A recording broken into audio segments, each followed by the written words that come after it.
A website maps the neighborhoods that have noisy children. A woman bit off a man's tongue in a street brawl, and then a seagull ate it. And a Twitch streamer made $16,000 filming himself sleeping. These are the weird news stories for Tuesday on Weird AF News, the only daily weird news podcast hosted by, you guessed it, someone who's funny, I think.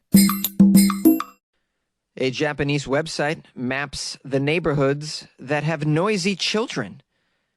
Chatty neighbors, children letting off some steam on the street. These have become the target of a controversial website in Japan that identifies neighborhoods where noise levels may be just too much for those in search of a quieter life.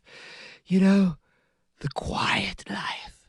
I want my life to be a very tranquil cup of chamomile tea. You children, get off my lawn! In other words, the Dorozuku Street Tribe map is ablaze with colorful circles indicating places to avoid on the map because it says they reverberate to the sounds of children playing and adults gossiping within earshot of their neighbors. The website appears to have struck a chord in a country where even a packed commuter train is often an oasis of quietude. There's information on the website about almost 6,000 hotspots across Japan that have been brought to the attention and labeled irritable by the locals. So let me get this straight. This is a map. It's an app, and it lets you know what areas you have chatty neighbors and children playing. I don't know. Children playing is the sign of a very healthy neighborhood, in my opinion. You want to live in a place where children are playing because that means there's not too many, I don't know, homeless people pooping on your doorstep, which is something I've had to deal with in L.A. That's what I want. I just want a street map that shows me in L.A. where homeless people aren't pooping on my doorstep. I'll move there. How about that? Jonesy, how could you speak ill of homeless people? Because they're pooping on my doorstep! Clicking on icons on this Japanese neighborhood noisy map reveals the nature of each of the nuisance, from children, quote, playing noisily with balls, to adults engaging in a marathon gossip session. Primary school children are always playing and romping around the street in this area, causing trouble to people living nearby. That reads one of the typical submissions, while another user complains of having to dodge children while driving in the neighborhood. Oh, those children, they're all in the street playing. Of course you got to dodge them. Older school children are not the only group being singled out, with other gripes directed at crying babies and kindergarten pupils raising their voices in the evening and during weekends. I'm so afraid to end up being one of these people that would report these noises on an app, on a map. That's going to be me someday. I mean, it began with the helicopters. You guys heard me on the podcast in the early days when I was in downtown LA, just complaining about the noise, the garbage trucks that came by, the screaming locals, the helicopters. I'm becoming one of these people that reports children playing in the street. Oh, man. It says here the website's operator is a man in his 40s. He's asked not to be named. He's under some fire himself, accused of fomenting intolerance of children who are only doing what comes naturally, and in a country that needs many more young people if its economy is to survive in the coming decades. That's actually true. I've seen many articles about the disappearance of youth, the dwindling of the generations in Japan, in other words. So, yeah, we need to, especially in Japan, embrace the youth at this point. You can't complain about them playing in the streets. Come on now. Your economy will not survive. It says, while some parents of young children said the website, which also pinpoints more tolerant locales, has helped them choose where to live, others were dismayed to find themselves listed, even though they were model neighbors. What do they name these people by? Well, I guess they put a pin where your address is. Like, chatty neighbors right here, apartment 202. Says here they include a care facility for children in Tokyo that reverberates to the din of their high-pitched tones. Oh boy, they reported a children's facility or a preschool? Like, of course there's going to be the sounds of children playing. What is wrong with you? The site's operator defended the service against charges of encouraging neighborhood disputes over children who should be seen but not heard. Here's a quote from the person. I know some people will probably see my map as unfairly exposing them, but it's also a fact that many people are constantly troubled by noises and other issues.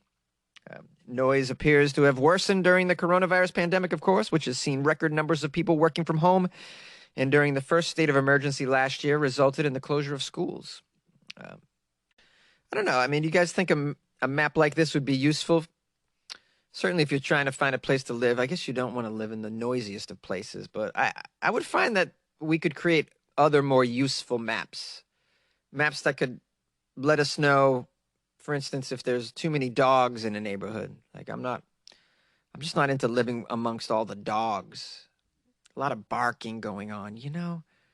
And then then I go for a walk and there's just a gazillion dogs. I gotta cross the street. I'm just a little tired of it. So a map of all the dogs would be nice. A map of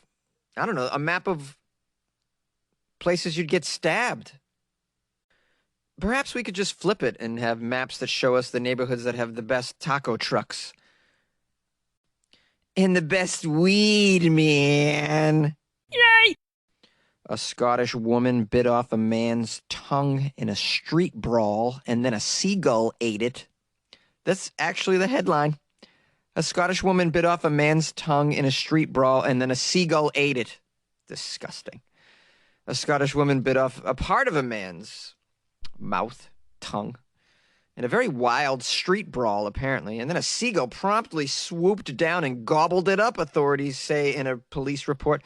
Bethany Ryan, age 27, she's the tongue biter, the seagull feeder. She was clashing with a stranger named James Mackenzie. Are you sure they're strangers? Sparked an argument, according to the prosecutor.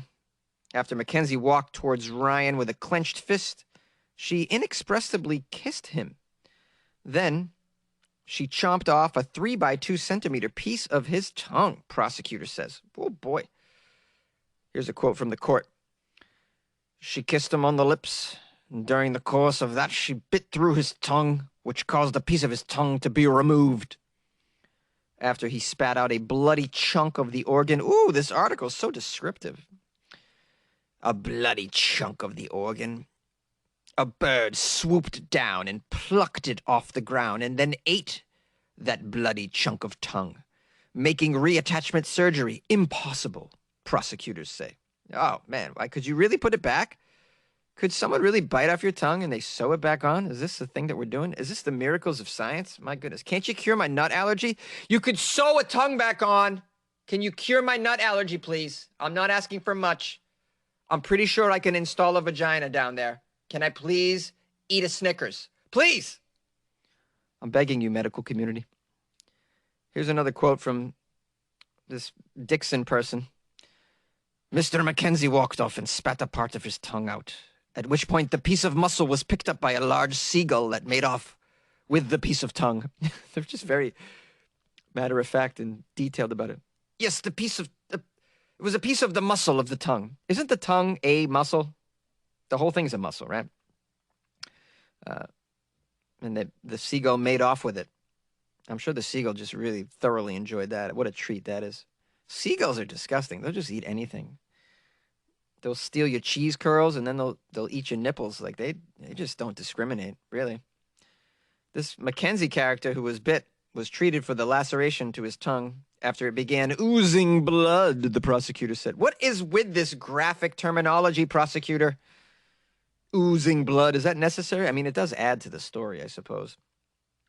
The prosecutor says, thankfully, he did not require surgery, given the piece of tongue was no longer available and could not be reattached. That was the only reason why he didn't go through surgery, because it could not be attached. So now he's got half a tongue. Sorry, ladies. He's got half a tongue.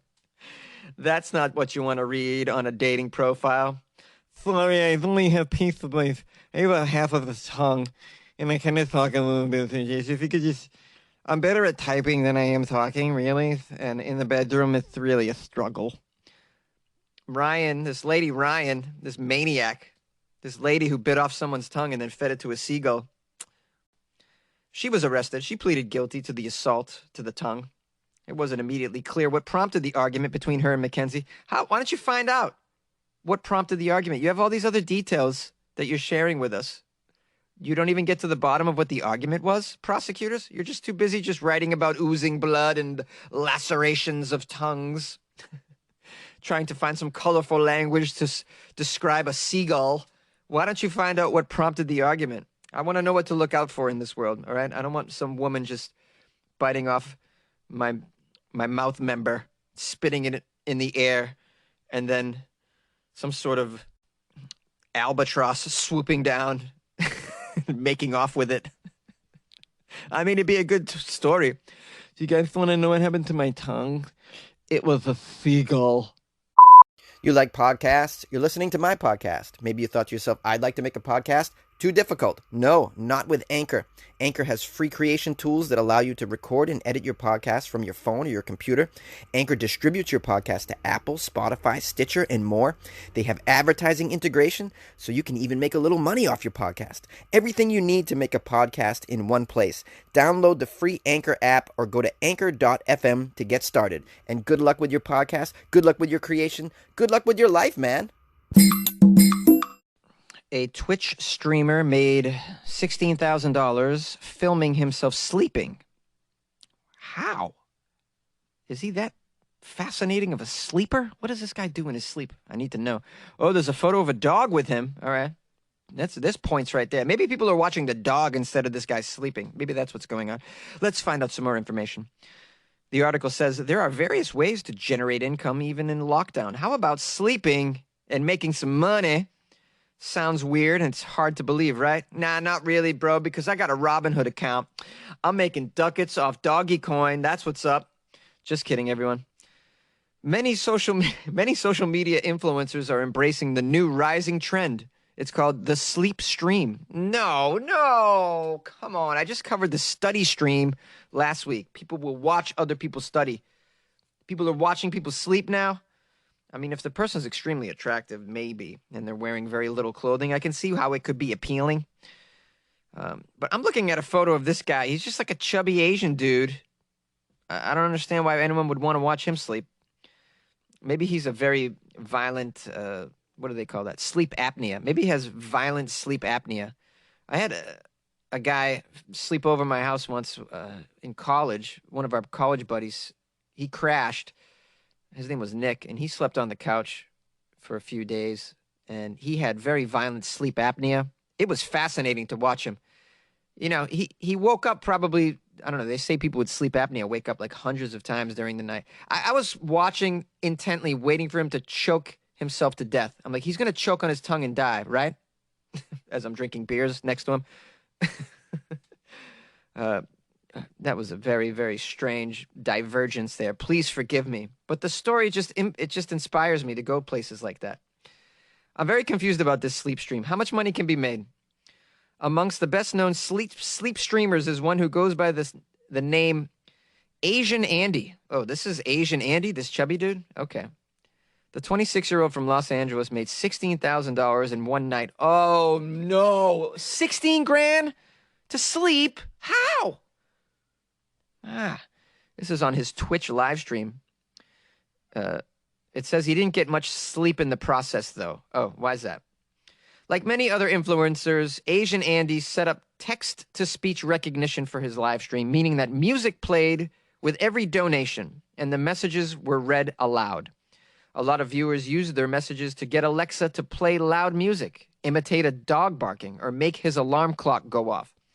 Oh, I see. So he set it up where if you made a donation, you could do text-to-speech, and then using text-to-speech, you could request a song off Alexa or request that, a dog bark. Says here, one recurring theme in a live stream was viewers telling Andy someone was at the window, leading to over-the-top reactions. Andy himself was shocked at his viewers' generosity. "Thank you so much," he said at the end of his Twitch live stream, which he later posted on YouTube. "I used to drive Uber for $16 an hour." Twitch largely started, as you know, as a gaming platform, with some users making as much as $200,000 a year gaming. There is now a Twitch affiliate program for those who are serious about making a career out of gaming. It says here that some politicians have even used Twitch to try to increase voter participation and fundraise for charities. This guy, Andy, who's known for his antics, including tearing off his shirt in Starbucks, and whenever someone says ascend, has more than 40,000 subscribers on Twitter and Instagram and 1 million on YouTube. It says he tears off his shirt whenever someone says ascend. Is that what I'm missing here? How does he know you're saying ascend?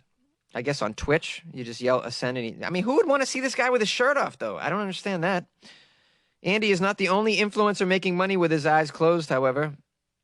There are other Twitch sleep streamers. Oh, man, I don't even want to read any more of this because it's just going to depress me how much money people are making sleeping. Here I am inside a closet recording a podcast. I'm actually trying. What do I get? I get people going on Amazon and leaving me terrible reviews. And I'm trying. Anyone leaving a bad review for Andy's sleep stream? Probably not. Everybody's probably like, go, Andy, you go. You're really bringing some entertainment to the world, Andy, by sleeping with your sexy-ass dog. Here I am in a closet. I'm trying, man. It's just jealousy, guys. That's what you're hearing. Total jealousy.